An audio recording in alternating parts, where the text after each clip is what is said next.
Frères et sœurs, nous célébrons aujourd'hui le troisième dimanche ordinaire de l'année liturgique B.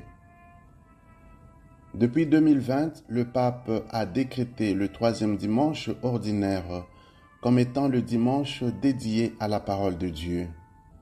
En ce jour, des initiatives doivent être prises pour encourager le peuple de Dieu à se familiariser avec la parole de Dieu. La première lecture est tirée du livre de Jonas au 3e chapitre, du 1er au 5e verset, puis le 10e verset. La deuxième lecture provient de la première lettre de Saint Paul, apôtre aux Corinthiens, au 7e chapitre, du 29e au 31e verset. Nous lirons l'Évangile selon Saint Marc au 1er chapitre, du 14e au 20e verset. Ces lectures nous parlent de l'imminence du royaume de Dieu et de l'urgence de la conversion. La première lecture nous rapporte le récit de Jonas, qui fut envoyé d'urgence à la ville païenne de Ninive pour inviter ses habitants à la conversion, car le Seigneur menaçait de détruire cette ville à cause de la mauvaise conduite de ses habitants. Le peuple de Ninive s'est immédiatement converti pour échapper au châtiment que le Seigneur comptait lui infliger. Dans la deuxième lecture, Saint Paul invite les Corinthiens à prendre conscience du caractère passager du monde présent.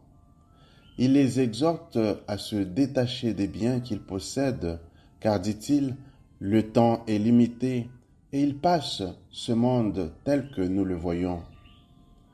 Nous trouvons le même écho dans l'Évangile où, aussitôt après l'arrestation de Jean-Baptiste, Jésus se dirige vers la Galilée, une région païenne, appelant le peuple à la conversion.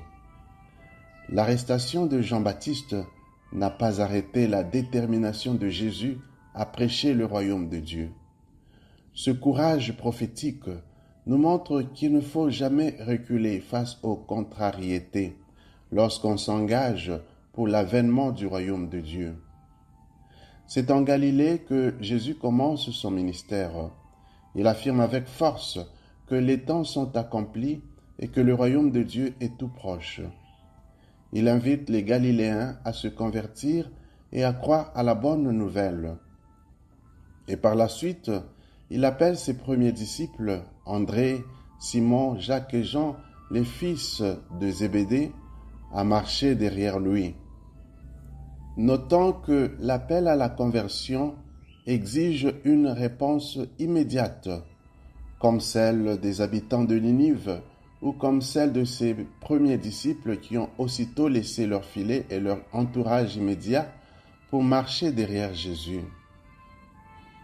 Puisque notre temps est limité et que nous n'en avons aucune maîtrise, ne renvoyons pas à plus tard notre décision de nous convertir.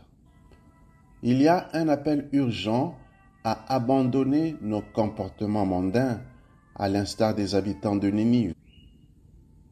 Il s'agit de consentir à des renoncements par rapport à nos avoirs et à nos relations, à l'instar des premiers disciples. L'enjeu est celui de quitter nos possessions et de nous quitter nous-mêmes pour la cause du royaume. Par ailleurs, les 4 premiers disciples que Jésus a appelés étaient tous des pécheurs. Et Jésus promet de faire d'eux des pêcheurs d'hommes. Leur savoir-faire pour leur profit personnel devra désormais servir pour l'évangélisation et le travail du royaume. Dans un autre passage de l'Évangile, il nous est rapporté que Jésus avait utilisé la barque de Simon le jour où il l'avait appelé, voir Luc chapitre 5 verset 3.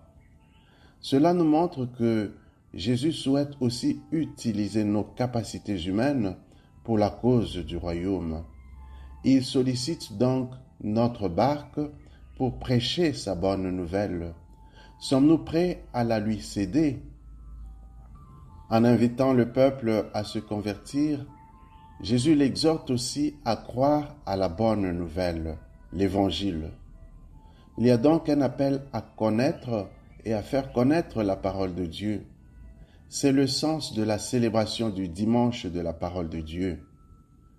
Dans sa lettre apostolique Aperuit illis, le pape affirme que célébrer en ce jour la parole de Dieu ne doit pas être l'affaire d'une fois par an, mais plutôt un événement pour toute l'année. Puissions-nous tous accorder à la parole de Dieu toute l'importance qu'elle mérite. À la lumière de ces lectures, demandons la grâce de la conversion immédiate et celle de ne pas rester sourd à l'appel de Dieu pour collaborer à l'établissement de son règne. Amen.